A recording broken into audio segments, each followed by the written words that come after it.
merci de cette fulgurance, merci d'avoir partagé donc votre passion pour Courbet.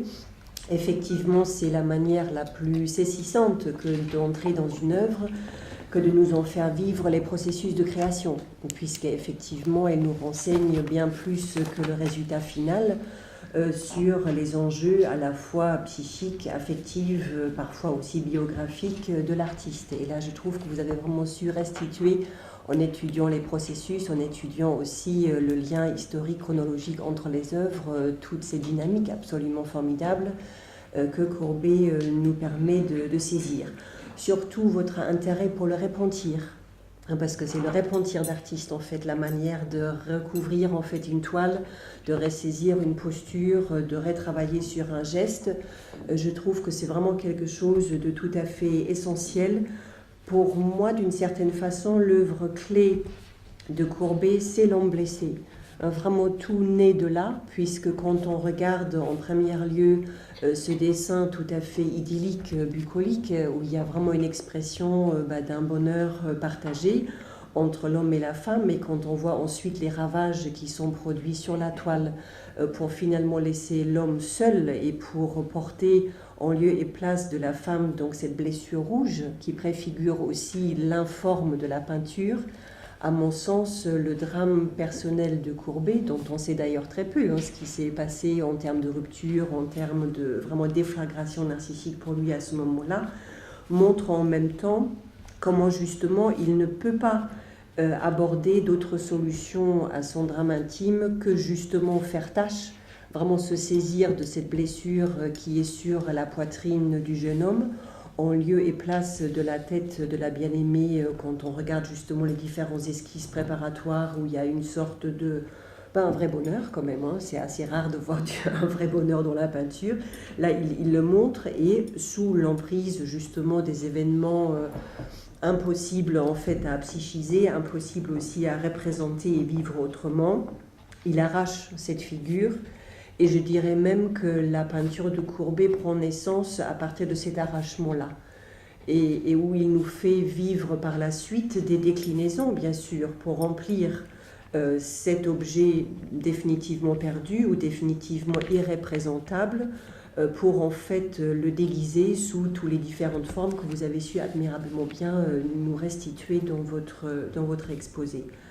Donc, c'est déjà une première question que je voulais vous poser par rapport à cette naissance de la peinture de Courbet à partir de L'Homme blessé, à partir de ces taches rouges qui à la fois marquent l'absence de l'objet, qui marquent la perte de l'autre, qui marquent sa propre blessure à lui et qui finalement continue à saigner aussi tout au long des différents tableaux.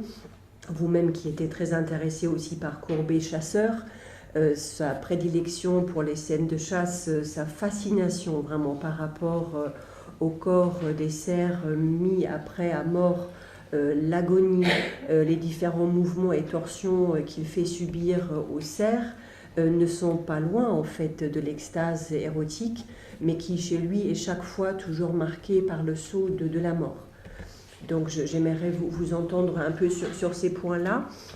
Après, il y a effectivement aussi la question des autoportraits. J'aimerais être un peu provocatrice en disant qu'à mon sens, Courbet n'a jamais arrêté de faire des autoportraits. Je suis tout à fait sensible à cette scène inaugurale que vous décriviez quand vous avez vu dans cette salle d'autoportraits ces différentes présences de lui. Bien sûr, ces portraits sont absolument saisissants. Ils ont pu être comparés à Rembrandt, ils ont pu être comparés à Ingres, Velázquez et autres, dans cette recherche absolument saisissante du regard du peintre sur lui-même, qui en même temps montre aussi chaque fois le regard qu'il porte sur la matière dont il se saisit pour en nourrir sa toile. Mais à mon sens, oui, Courbet, même quand il peint les deux belles entortillées dans ce sommeil qui bien sûr n'en est pas un, qui a été un éveil à des plaisirs saphiques, où en même temps Courbet n'est pas si scandaleux que ça, il s'inscrit quand même totalement dans ce qui est dit à l'époque dans les poèmes de Baudelaire, ce qui est étudié, ce qui est vraiment introduit dans les différents travaux artistiques, philosophiques et autres de son époque. Il continue toujours à se peindre lui-même, et à mon sens, son autoportrait le plus saisissant est sans doute La Truite. La Truite, où vraiment il nous fait participer à une agonie des plus atroces, avec donc ce poisson qui essaye de se soustraire en fait à l'hameçon qui est en train de lui arracher la gueule, et où en même temps on voit que pour Courbet, c'est vraiment l'autoportrait de l'artiste en truite attrapé, parce qu'il a à ce moment-là aussi dans sa propre trajectoire de vie les différents étaux qui se resserrent autour de lui sur le plan politique, avec le scandale de Vendôme. On aimerait aussi vous entendre là-dessus par rapport donc à ce qu'il a voulu déconstruire ou attaquer comme figure paternelle ou d'autorité à ce moment-là, et où, à mon sens, il est dans une telle perte par rapport à une approche narcissique qui finalement l'intéresse plus. Je veux dire, c'est quoi la ressemblance pour un peintre de son niveau, pour un peintre de son panache, que finalement, quand il peint La Truite, il se montre, lui, à l'agonie par rapport aux enjeux à la fois esthétiques et politiques qui sont les siens. Donc ça, ce serait un peu ma deuxième question. La troisième... Évidemment, je ne peux pas m'empêcher de parler quand même un peu plus de l'origine du monde. Justement, vous avez très, très bien montré que c'était un travail de commande, donc le sommeil pour Khalil Bey, où bien évidemment, au niveau de la construction de l'œuvre du sommeil, on ne peut pas séparer le regard du commanditaire du regard du peintre, où il y a bien sûr un scénario fantasmatique qui se noue, et où en fait, effectivement, on assiste à une véritable inversion du maître et de l'esclave à ce moment-là. Même si Khalil Bey lui achète sa toile, c'est quand même Courbet qui règle et qui commande le désir de son commanditaire, et qui après aussi oriente son regard, qui l'excite et qui en même temps devient maître de son fantasme à lui.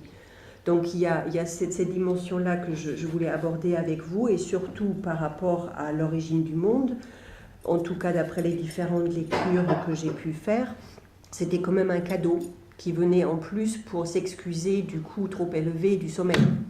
Le sommeil était trop cher, apparemment, et donc il lui a fait une espèce de petite fleur supplémentaire, ce qui en même temps est saisissant quand on compare la taille des tableaux. En fait, le sommeil est monumental et l'origine du monde est tout petit en fait.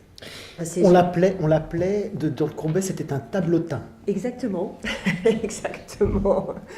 Et donc, c'est tout petit, 46 sur 54. Vraiment, quand je l'ai vu pour la première fois au musée d'Orsay, j'étais saisie parce que pour moi, c'était un tableau immense. Je veux dire, Et donc, après, évidemment, ça reste un tableau immense, même si on est confronté aux données effectives, matérielles de ce cadre vraiment tout petit. Et qui en même temps, de nouveau, à mon sens, et je voulais débattre avec vous de cette dimension-là, nous met quand même sur la piste Jo ou pas. Parce que c'est aussi là toute une discussion. Est-ce qu'il s'agit de la fameuse maîtresse donc de Whistler qui leur est peint plusieurs hypothèses à débattre là tous ensemble. C'est que premièrement, la peinture de Jo, donc sous le titre La Belle Irlandaise, est aussi un tableau minuscule. Les tailles sont pratiquement superposées. J'ai regardé, c'est donc l'un fait 54 sur 65, l'autre 46 sur 55, et qu'en même temps, Courbet a quand même été parmi les premiers artistes à jouer de manière aussi forte sur les dimensions de ces tableaux.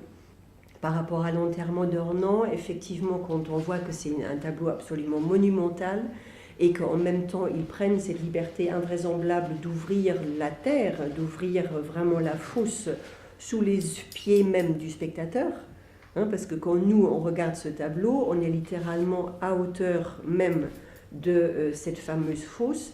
Je pense, à mon sens, on ne peut pas faire l'abstraction d'une étude des dimensions.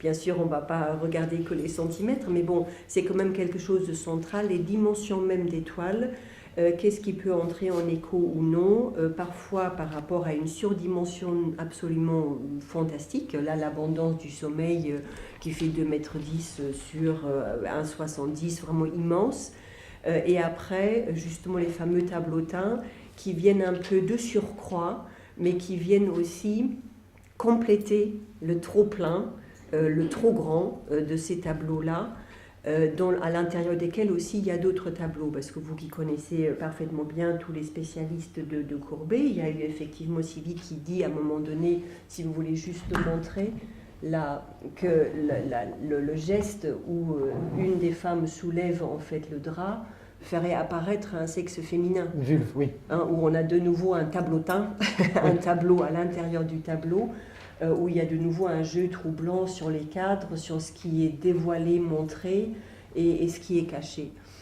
Mais donc, j'aurais aimé avoir votre éclairage sur la question si, pour l'origine du monde, si c'était quand même la maîtresse de Whistler qui en était le modèle, puisque dans les différentes légendes qui tournent autour de la rupture entre Whistler et sa maîtresse, il paraît quand même qu'il figure l'exposition de Whistler à ce tableau et le fait qu'il aurait, entre guillemets, prêté Joe donc, à Courbet pour des fins de peinture, mais non au-delà, et qu'il estimait que Courbet avait rompu ce contrat en ayant fait montre d'un pinceau trop agile à son goût, et qu'il reprochait énormément cette transgression-là, aussi bien à sa maîtresse qu'à Courbet. Donc voilà très brièvement quelques pistes, après un exposé merveilleusement riche et très profond, et vous pourrez discuter bien sûr beaucoup plus longtemps encore. Merci en tout cas. Merci Sylvie, M. Sarfati. Bon, alors il y a beaucoup de choses. Je vais partir peut-être de cette dernière idée. C'est vrai que traîne l'idée, selon une formule que j'appellerais très vaudevillesque, que nous sommes au 19e. Whistler s'absente,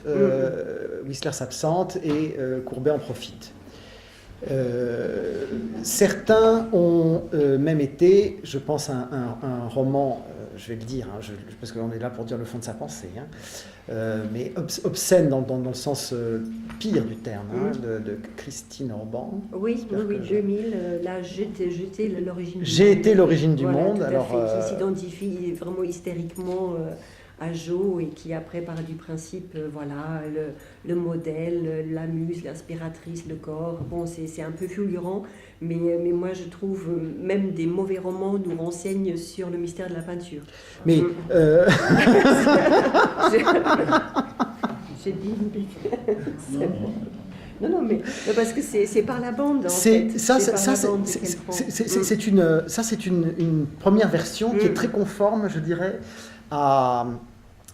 chez Courbet, il y a les détenteurs d'une mémoire. D'ailleurs, vous avez peut-être lu dans la presse le fait que s'opposent les anciens tenants de la mémoire de Courbet, qui est la famille Fernier, et puis les nouveaux tenants, qui est le musée qui vient d'ouvrir l'année dernière, où c'est une telle guerre que l'Institut Courbet, qui date, fondé en 29 par Robert Fernier, l'auteur du catalogue raisonné, ne prêtera pas ses toiles au musée Courbet, alors qu'ils sont dans la rue, dans le village d'en face. Et quand vous parlez à M. Fernier, fils, qui est gardien de la mémoire de son père, lui-même peintre, il y a une chose qui le met hors de lui, c'est si vous mettez en doute que l'origine du monde est Joe. C'est Joe, pour lui c'est Joe. Voilà. Voilà. Bon, alors ça va avec Christine Orban. Moi, j'ai bien étudié la séquence des événements. D'abord, Joe n'est pas à Paris au moment où il peint l'origine du monde. Elle est à Londres. Oui, mais Courbet a l'œil. Je dirais, il a la mémoire longue. Ensuite, Joe est une vraie rousse. Oui, là aussi, oui, j'ai une petite... Mais je vous laisse terminer, oui. Alors, il y a des poils roux, mais c'est une rousse irlandaise. Donc oui. Non. Non, non, on est bien d'accord sur la couleur. Là, il y a, parce que c'est là où il y a justement des discussions sans fin. Je pense que là, Courbet a sacrifié au goût de l'époque. Je veux dire, ça aurait été, il savait que c'était déjà assez scandaleux, bien sûr, la peinture en tant que telle, mais ramener encore un scandale de plus par rapport donc à la toison en feu, telle qu'elle a pu être décrite par des connaisseurs donc de la physionomie intime de Jo, je pense que là, ça aurait fait imploser le tableau. Mais, donc, moi, je parle mais du non, parce que ce principe tableau d'accord. était pour une personne. Bah oui, mais par rapport au goût de l'époque, je pense que ça aurait été... Moi, je crois qu'il faudrait plutôt reprendre la Mais bon. piste de la brune. N'oubliez pas qu'on a mais suivi on a la une piste de la brune, brune. Et la piste de la brune, parce que effectivement, les toisons rousses, il y en a beaucoup chez Courbet, mais c'est souvent des cheveux flamboyants, Bah oui. les trois filles à la fenêtre. C'est une brune, et alors certains ont écrit que le phallus était dans le tableau à propos de l'origine du monde, pour plein de raisons. J'ai même écrit un article aussi à ce sujet, parce que à l'exposition du Grand Palais, tout le monde était devant l'origine du monde, c'était dans une salle totem, vous vous souvenez, bah oui. hein, et tout le monde était comme ça. C'est la Joconde du 19e siècle. Hein. C'est la Joconde du 19e L'image, siècle. vous savez que l'image de la carte postale est plus vendue que la Joconde. Donc la plus téléchargée au monde, enfin elle a tous les superlatifs. Mais il ne faut pas oublier que c'est une brune. Et je tiens ma piste de la brune parce que je crois que, effectivement, qu'est-ce qui se passe? Courbet est reçu chez Ralil Bey. Il voit une galerie de portraits où il y a des nus par centaines, des nus d'Italiens, des nus de Poussin, des nus d'Ingres. Et je pense que Courbet se dit, mais comment je fais faire mieux? Comment je vais faire mieux que le bain turc, au turc? Et donc, il fait le sommeil, qui lui vend 20 000 francs. Et effectivement, vous avez raison, Ralil Bey trouve ça cher. Et il lui peint, à toute allure, de ce qu'on peut en savoir, le tableautin. À mon avis, à partir de la photo que j'ai montrée, de Belloc. Oui.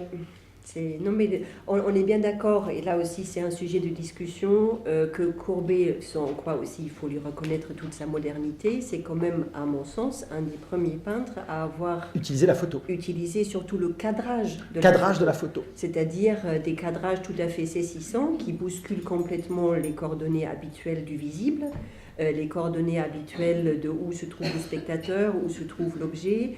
Il y a des phénomènes de cadrage chez lui qui sont vraiment précurseurs, après pour Cézanne bien évidemment, pour même les peintres tout à fait modernes, Rothko et autres, qui lui doivent énormément sur la découpe de la toile. Oui. Et donc je suis totalement d'accord avec vous sur le fait qu'il se sert des photos effectivement pour pouvoir travailler sur l'effet scandant en fait, et coupant du regard du bord de la toile.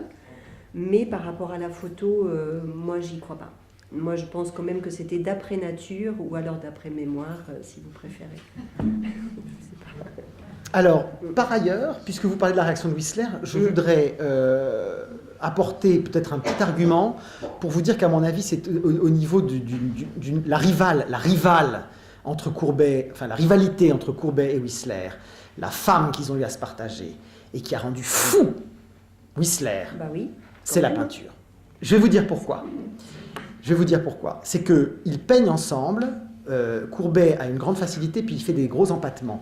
Whistler a tourné autour de Courbet pendant un temps, et puis il organise ce voyage pour approcher d'à peu près le maître.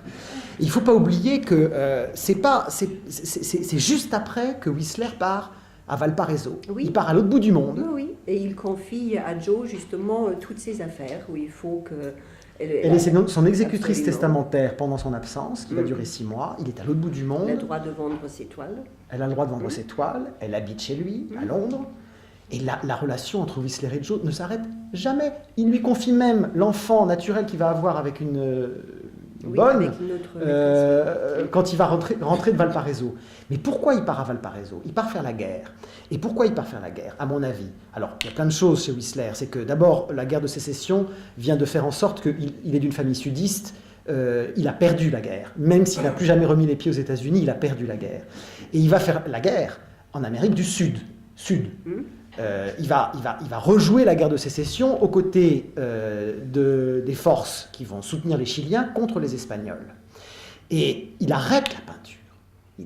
Il ne peint que 5 nocturnes, et il les peint, je dirais, c'est un anti-Courbet. Il va découvrir à Valparaiso la flaque aqueuse qui va faire son style très aquarellé, très translucide, qui est aux antipodes de l'empattement de Courbet.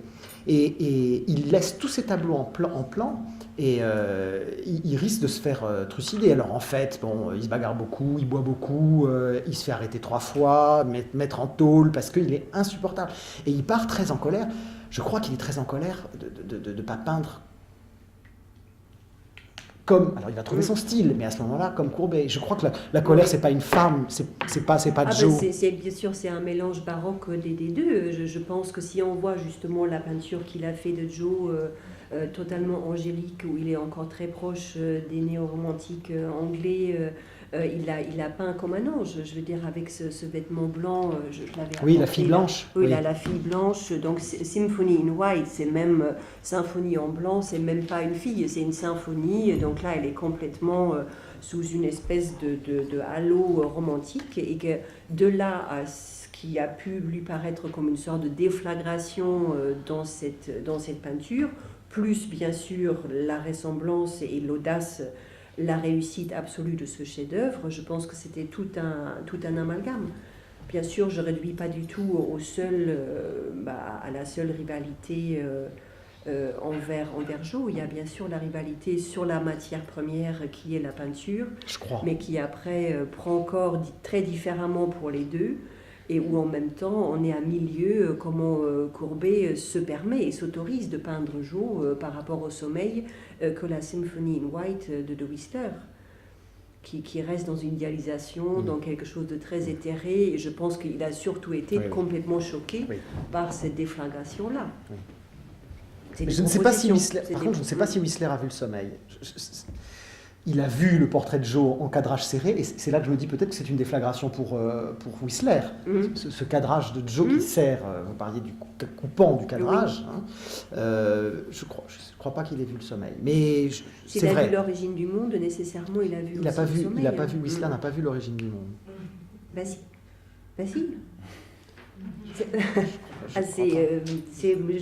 Après, bon, moi j'ai recherché différentes sources, mais je ne sais pas s'ils sont aussi sérieux que par rapport à des chercheurs qui effectivement sont dessus depuis 40 ans. Vous savez, il y a ce roman qui s'appelait Le roman de l'origine, qui retrace absolument tout ce qui a été écrit. Alors, tous ceux on a recensé tous ceux qui ont vu l'origine du monde. Il y a Gambetta, il y a Maxime Ducamp, mais il n'y a pas...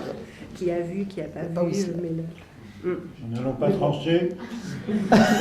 Est-ce qu'il y avait cette femme donc, contre ces deux hommes, ou n'était-ce pas nécessaire? Nous ne trancherons pas ce soir sur cette question. Sur le sadomasochisme, un mot. Vous avez raison d'insister, j'en ai pas du tout parlé, c'est une lacune. Le maître et de l'esclave, c'est un rapport incessant chez Courbet qui il est tantôt le chasseur, tantôt le chassé, tantôt le gibier, tantôt le chasseur, tantôt le prédateur, tantôt la proie, tantôt le tué, tantôt le tueur. Ça apparaît partout. Et donc, et vous me redonnez envie de reprendre le carnet de notes parce que je n'ai pas du tout travaillé la question des rouges. Vous parlez du rouge, du sang, c'est vrai, la blessure qui saigne. Et il y a au moins 3 rouges chez Courbet. Il y a un vermillon, il y a un carmin, il y a un bordeaux. Et il signe en vermillon. Bah oui, ce qui n'est pas rien. Ce qui n'est pas rien, toujours. Et à chaque fois qu'il place le sang, au flanc de l'homme blessé, c'est vrai. Il le place aussi dans un tableau très énigmatique qu'aucun chasseur n'arrive à comprendre. Vous savez, c'est ce tableau où un cheval regarde des traces de pas ensanglantés sur la neige et flaire. Donc jamais un cheval n'a flairé le sang, jamais le gibier n'a laissé des traces de sang sur la neige de cette manière. Et ce tableau, Courbet est en chasseur mélancolique avec une écharpe rouge autour du cou, et c'est signé Courbet en rouge. Il y a tellement de rouge dans cette toile, il faut s'y replonger. Mais... Est-ce que pour vous, justement, la chasse, est-ce que c'est une pratique approfondie de la mélancolie? Puisqu'il s'agit à la fois désirer l'autre et en même temps le mettre à mort et s'assurer de sa survie en chassant d'autres. C'est une question, je ne sais pas. Non, c'est sûr. C'est une très bonne question, la piste mélancolique, oui. Qui a été très mise en avant par l'exposition, puisque je crois que le catalogue de l'exposition de 2007 disait « Le peintre en chasseur mélancolique ». Qui a été, je ne sais pas si vous le savez, mais les conservateurs avec qui j'ai eu l'occasion de discuter disaient que ça a été la salle la plus incomprise. Elle était toujours vide, alors tout le monde s'agglutinait devant l'origine du monde, et les nus. La salle des chasseurs était toujours vide, elle mettait un malaise. Le public, et puis d'abord, vous savez qu'on a failli leur refuser, la RMN a refusé au départ qu'il y ait les tableaux de chasse de Courbet en disant que ça n'intéresse personne. Ils se sont battus pour avoir les tableaux de chasse, qui depuis font beaucoup parler d'eux parce qu'ils posent des tas de questions. D'abord parce qu'ils ne parlent pas du tout de chasse. Les chasseurs vous diront que on ne chasse pas comme ça, on ne porte pas son fusil comme ça. Donc le réalisme de Courbet en matière de chasse est complètement faux. Effectivement, ça parle beaucoup de sadomasochisme, ça parle beaucoup de mélancolie. Mais il ne faudrait pas que la mélancolie nous fasse oublier la manie, parce qu'il y avait aussi, et vous parliez des formats, il faudrait étudier les formats. Quand il est maniaque, il peint en 2 mois 47 personnages dans l'enterrement ornant, 2 jours, 2 nuits, dans un endroit où il a à peine une reculée pour peindre, donc il est dans les forces décuplées du maniaque, et quand il est mélancolique, il peut peindre des tableaux qui font cette taille. Bien, merci beaucoup Silke. Merci Yves, là, nous sommes en retard, mais il est de condition que la salle puisse commenter, critiquer, nuancer, débattre, se disputer. Pendant que vous réfléchissez, je vais rappeler 2 choses. D'abord, une anecdote, ça m'est venu en entendant Yves parler de la rousse, de la texture, de la tessiture de la peau des rousses irlandaises. J'ai une anecdote qui n'a rien à voir avec le séminaire, mais c'est pas grave. La première fois que j'ai rencontré Yves, c'était il y a une vingtaine d'années. Nous étions tous les deux à un congrès totalement idiot sur les neuroleptiques. Et nous avions tous les deux fugué, mais pour 2 raisons absolument différentes. Donc nous étions à Dublin, et moi j'étais en train de courir sur les traces d'Oscar Wilde, de Profondis, et monsieur, ce fou-là, qui nous a montré qu'il peut aller camper à Ornans, etc., monsieur était en train de refaire le trajet de Ulysse de Joyce lors du Bloomingdale. Donc pour vous dire qu'il cherche les choses à la trace, et donc il a été voir la boulangerie, le café, enfin, et il a passé tout le congrès comme ça, on ne l'a jamais vu au congrès, je ne peux pas le confirmer puisque je n'y étais pas non plus. La deuxième chose, c'est que oui, je crois que je partage un sentiment, un éprouvé tout à fait douloureux pour la truite à l'agonie. Il y en a 2, il y a celle de Zurich et celle d'Orsay. Celle de Zurich est absolument... Bon. Et il y a sur la droite du tableau de celle de Zurich, il y a une petite inscription en latin où il est écrit « C'est à cause des liens ». C'est à cause des liens. Cet enfant qui agonise semble vouloir nous dire que c'est à cause des liens. De quels liens? C'est évidemment la question. Mais cette truite de Zurich est en effet... Qui est retenue par un fil. Contrairement à celle d'Orsay. C'est à cause des liens. Elle est digne d'un Géricault pour témoigner de l'agonie primitive ou d'un retour agonique primitif. Alors moi j'ai une question, je ne sais pas si vous allez être d'accord. Il y a une question qui me... Alors, André Green disait que l'analyste est l'analysé du texte. À Babel, nous assumons totalement que chacun qui ose s'exposer, s'exprimer face à une œuvre qui lui dit quelque chose, qui est une espèce d'alter ego, devant laquelle il se pose la question de savoir si c'est lui, si c'est elle, quelle est leur relation. Bon, il prend ce pari, ce risque. Yves l'a magnifiquement fait, c'est absolument passionnant. Mais pour tout à chacun, et c'est vrai pour moi lorsque j'aborde Pérec ou pour Silke lorsqu'elle aborde Claudel, l'important c'est de rencontrer d'autres Claudéliens, d'autres Péréciens, d'autres Courbetiens, et que chacun puisse saisir un autre fil. Il y a un fil qui me paraît évident, et que tu n'as pas totalement tiré, qui remet en cause la question de la bisexualité psychique et la question de l'homosexualité réprimée, c'est la question en effet de la mélancolie. Et en particulier, tu as démarré magnifiquement avec cette histoire de sœur morte, et cette sœur morte, je l'ai vue absolument dans tous les tableaux, moi, dans les baigneuses, dans les lutteurs, partout. Il me semble que c'est bien d'une relation incorporée à cette sœur morte, dont il souffre, ce désespéré. C'est cette relation en huis clos qui donne la tonalité mélancolique à toute sa peinture. C'est la question centrale dans la mélancolie, c'est que la sexualité est décollée de l'amour, parce que la sexualité incestueuse avec la sœur, dans le huis clos mélancolique, oblige, comme tu l'as dit, soit au suicide, soit au meurtre de l'objet incorporel. Donc il me semble que cette piste de la sœur morte, alors tu as pris la brune, elle a pris la rousse, je reste définitivement bloqué sur la blonde pour des raisons personnelles. Cette sœur morte, on la voit partout, blonde, y compris chez le sculpteur avec Ophélie. Et il me semble qu'elle est là, qu'elle est vraiment figurée partout, et que, alors, il y aura un autre fil interprétatif qui évidemment n'annule pas l'autre, et qui doivent pouvoir se rejoindre, d'ailleurs ils ne sont pas antinomiques, qui est en tout cas comment a-t-il pu se débarrasser de cette incorporation de cette sœur morte, avec qui il a vécu un amour incestueux schizo, comme le disait Deleuze, l'amour d'inceste frère-sœur est un inceste schizophrène. C'est pour ça qu'il a ces tableaux de désespérés, de suicidés ou de lutteurs où il lutte contre soi-même, contre sa propre folie par rapport au risque incestueux, et où la seule solution pour éviter, pour parler au suicide, est en effet de tuer cette sœur, c'est-à-dire que toute sexualité et que tout érotique, comme chez Bataille, est lié à la mort. Et ça, on ne peut pas ne pas témoigner, d'ailleurs, Silke l'a dit, que dans toutes ces toiles, la question de l'acte sexuel est immédiatement référée à sa sanction, la mort. Or, on sait que quand une sanction comme la mort arrive toujours dans un acte sexuel, c'est qu'il y a une dimension incestueuse. Et les tableaux où tu évoques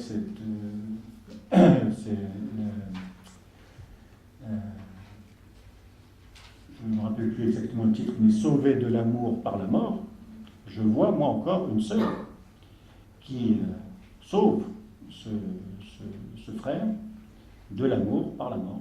Donc cette piste mélancolique, cette relation singulière à cette sœur, c'est un film, moi, qui m'a paru parlant. Donc je te le soumets. C'est pas tombé dans l'oreille d'un sourd. J'imagine. Et évidemment, ce film n'exclut pas l'autre, bien sûr, car l'autre solution, mais beaucoup plus délicate en clinique, pour parer au suicide mélancolique, quand on n'arrive pas à tuer l'objet qu'on a incorporé, c'est évidemment la solution homosexuelle, au sens de homo plutôt que sexuel. Il n'y a pas de sexuel. C'est homo, c'est-à-dire retrouver l'autre dans le même, aussi proche du même que peut l'être un frère et une sœur. Donc les deux films ne sont pas du tout antinomiques. Mais le passage de l'un à l'autre est questionnant. Voilà. Les Courbetiens dans la salle.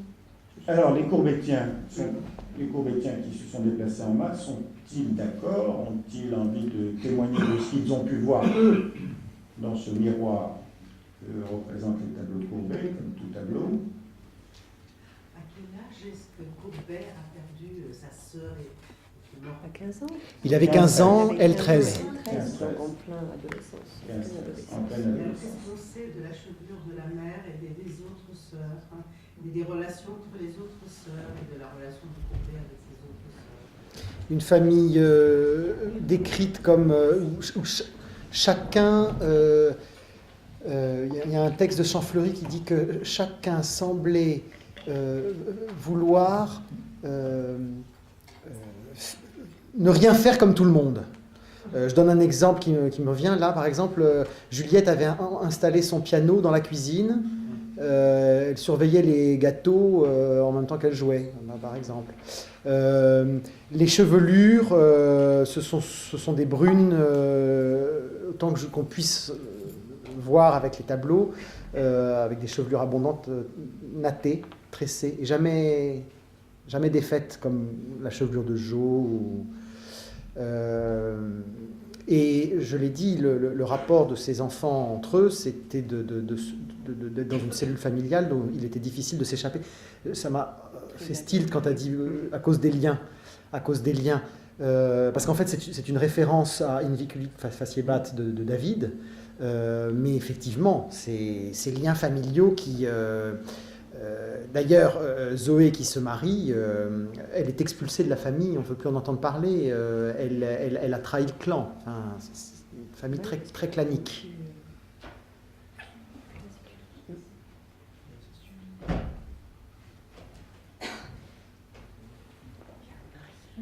Anne-Marie Smith, la seule anglaise de cette salle, rousse. Je ne suis pas une commerciale, mais j'aimerais revoir le tableau de Vénus et Psyché, puisque je le trouve très troublant. Dès que vous nous l'avez montré, j'ai vu que Vénus était en fait une tête d'homme, n'est-ce pas? Oui. Et ce n'est pas seulement courbé, déguisé. Non, pas le suivant. Non. Ah, le réveil, les deux... d'accord, oui. C'est Vénus et Psyché. Oui, c'est la variante, mais qui s'appelle le réveil. Mais c'est Vénus et Psyché encore, oui, effectivement, où il a...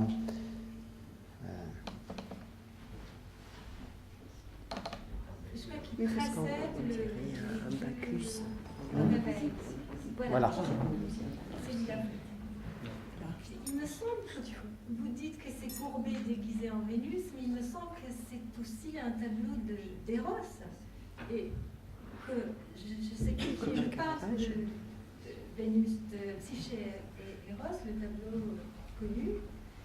Et en fait, Eros, c'est le fils de Vénus, n'est-ce pas? Et oui. Donc il y a là une fusion entre Vénus et Eros, Ah, et en oui. plus, Vénus, c'est la rivale de Psyché Et et la belle-mère de Psyché. Oui. Donc là, il y a une fusion mère-fils, une haine belle-mère intergénérationnelle, et dès le début, on ne croit pas que c'est une femme.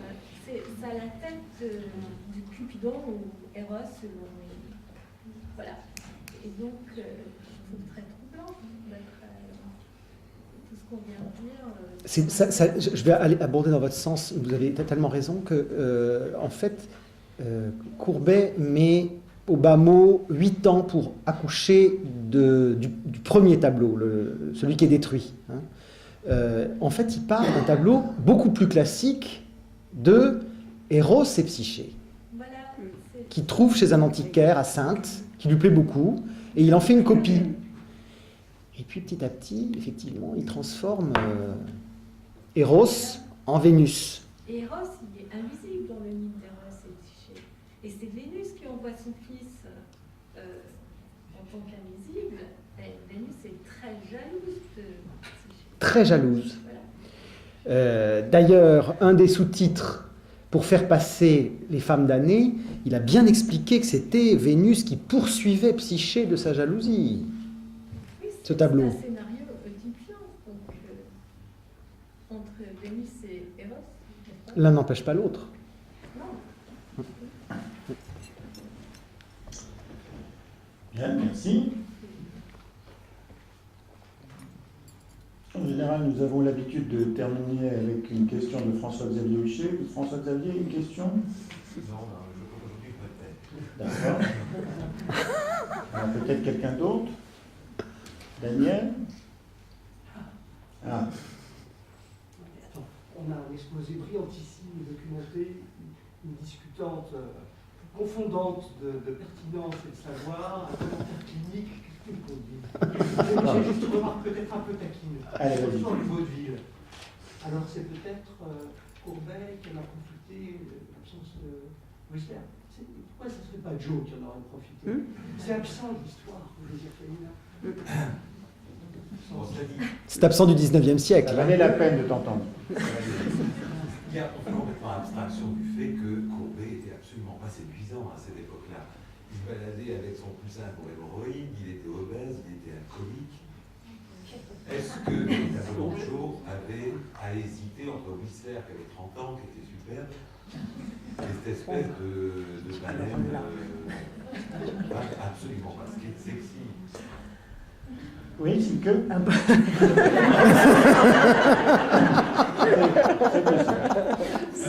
Tout est possible. Bah oui, attendez, c'est quand même plus que...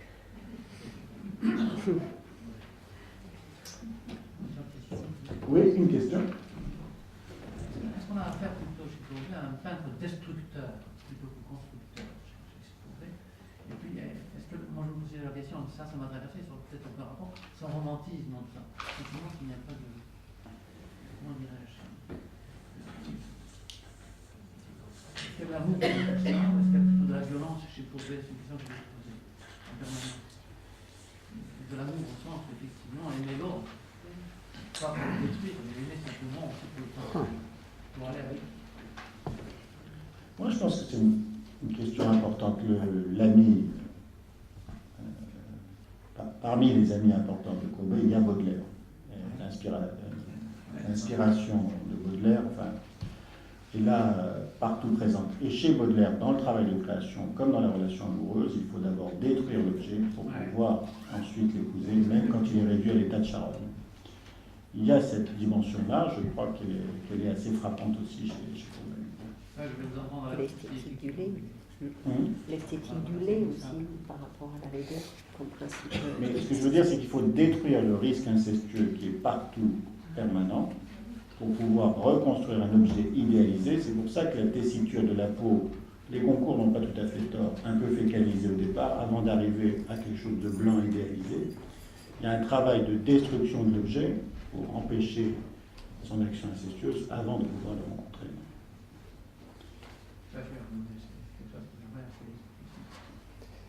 Ce qui est sûr, c'est qu'en tout cas, quand on se rapprochait trop de lui, il devenait explosif. Explosif. Il y a une lettre d'une certaine Léontine Renaud, qui a été son modèle en 62. Il y a une lettre de rupture, alors qui est une lettre maniaque, qui est, quand on voit le manuscrit, qui est comme on voit les maniaques, c'est-à-dire, vous savez, c'est écrit comme ça, puis après il y en a en diagonale, et puis après il y en a là, tout autour, etc. Mais quelle rage! Quelle rage, quelle violence, effectivement. Il y a pu y avoir dans une relation dont on sait peu de choses, hein, si ce n'est qu'elle a été peinte. Alors elle a été peinte, pas pour l'origine du monde, mais cette femme au bas blanc, qui est cette femme qui a vraiment la pose de l'origine du monde, puisqu'elle croise les jambes avec ses bas blancs, et vraiment on voit entre cuisses, c'est une préfiguration quelques années plus tôt. Oui. Merci.